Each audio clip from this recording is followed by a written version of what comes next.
Saya merenungkan kata-kata banyak orang berkata-kata Tuhan itu tidak seperti apa-apa, tidak sama seperti apapun. Begitu ya teman-teman. Saya merenungkan kata-kata ini. Kalau tidak seperti apa-apa, kalau tidak sama seperti apa-apa, kita nyembah apa? Kita menyembah akal kita, apa yang kita pikirkan. Kan begitu.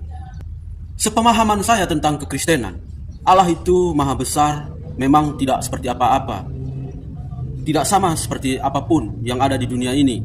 Namun dia bisa jadi apa-apa, dia bisa jadi apapun tentunya.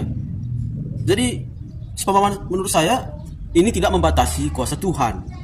Jadi menurut saya firman yang telah menjadi manusia, Tuhan yang telah menjadi manusia tidak menghilangkan kemahakuasaannya sedikit pun tidak, teman-teman.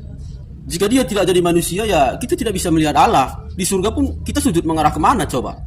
Dia kan maha besar, maha tinggi. Dia perintahkan kita sujud mengarah ke sesuatu lagi. Masa kita manusia derajat paling tinggi sujud mengarah